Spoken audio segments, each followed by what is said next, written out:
Ladies and gentlemen, remember Letitia James, the New York Attorney General who made it her life's purpose to weaponize the justice system against President Trump?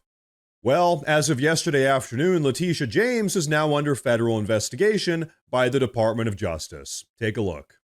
The Angle has obtained shocking allegations leveled by the Trump administration against New York Attorney General Letitia James. The Federal Housing Finance Agency has sent a criminal referral to the DOJ accusing James of mortgage fraud.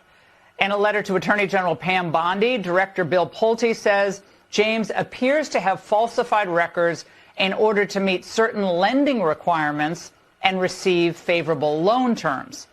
He cited a property in Virginia that she's allegedly claimed as her principal residence and a property in New York that she claimed as a 4-unit structure instead of the required, instead of a 5, which Pulte says means she was able to get a different type and more favorable loan.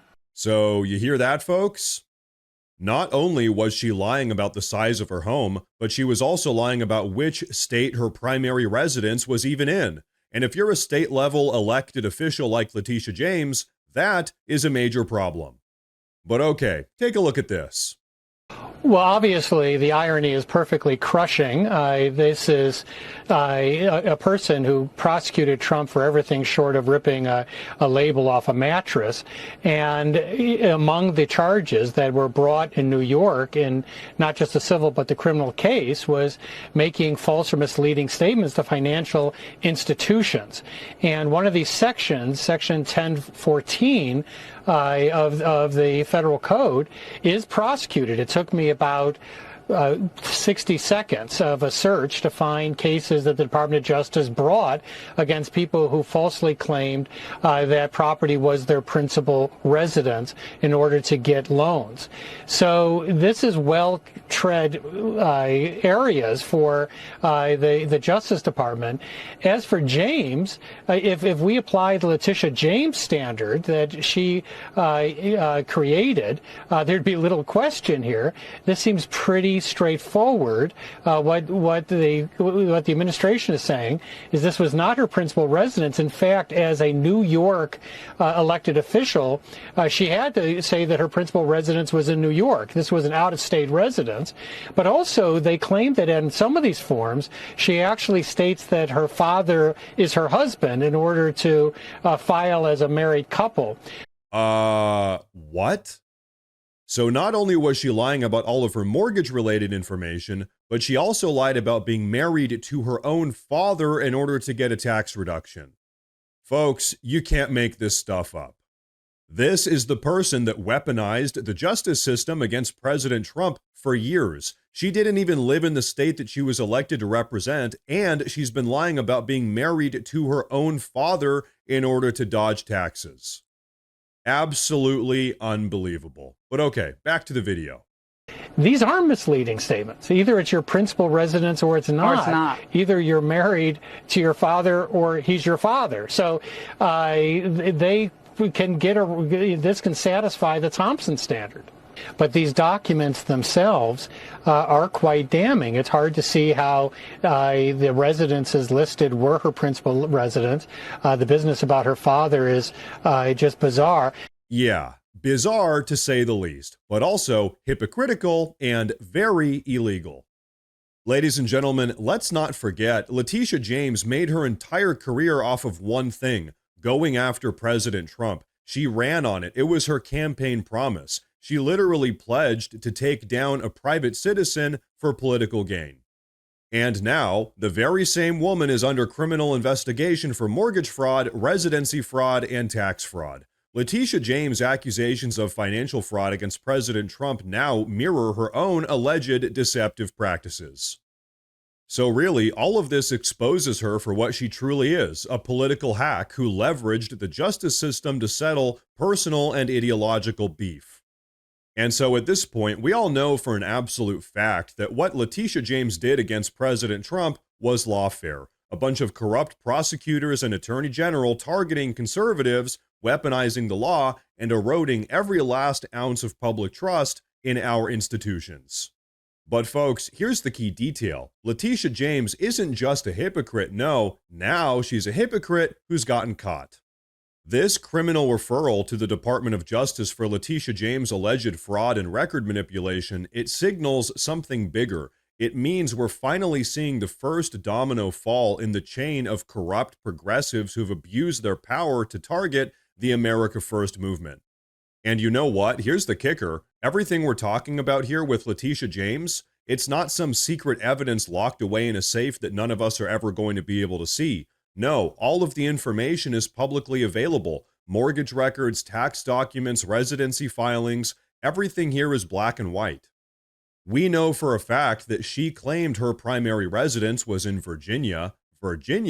Meanwhile, she was serving as an elected official, the Attorney General, in New York. That, ladies and gentlemen, is not just improper, no, it's criminal. And why? Because declaring residency in Virginia means that she was able to secure lower tax rates, all while actively representing the people in an entirely different state. That's not public service, that's tax fraud. And you know what? Legal experts are already weighing in on all of this. According to multiple sources, Letitia James could face up to 30 years in prison and a $1 million fine if convicted. Mortgage fraud, residency fraud, tax fraud, all of it.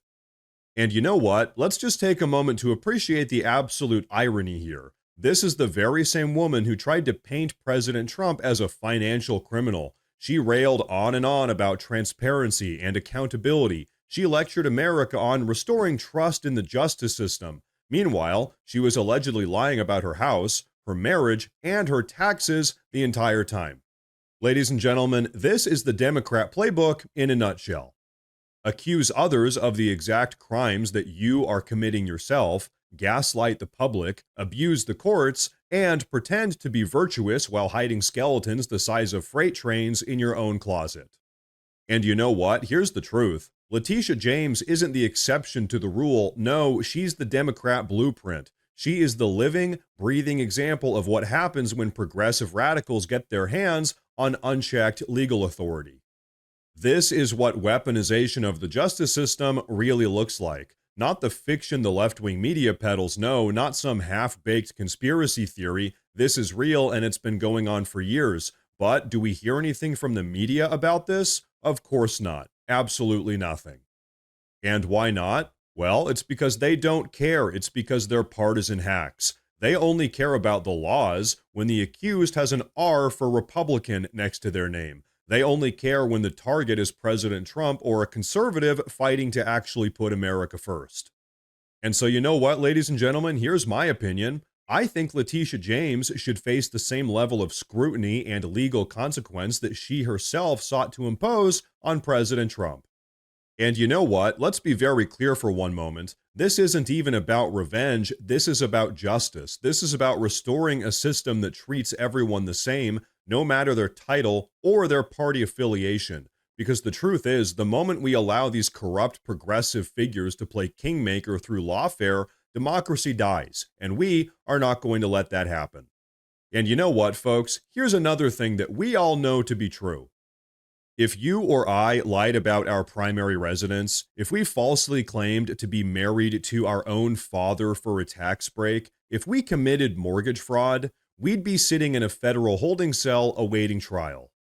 So hey, personally, it's my humble opinion that Letitia James shouldn't be an exception. She should be held to the same level of legal accountability that any of us would be. Because you know what? That is what it means to put America first. Now, folks, before we wrap up with today's video, I want to say real quick that I've actually gone ahead and made a community Facebook page where I'll be posting additional news and updates as it relates to all of this. So hey, if you guys use Facebook, check out the pinned comment down below and give that page a follow. But everyone, that is going to be a wrap for this video, so please go down below and drop a comment. Let me know what you think about all of this. Please like the video while you're down there. If you guys enjoy the daily news updates, please consider subscribing to the channel because it really does help a ton. Thank you all very much for tuning in today, and of course, as always, stay safe.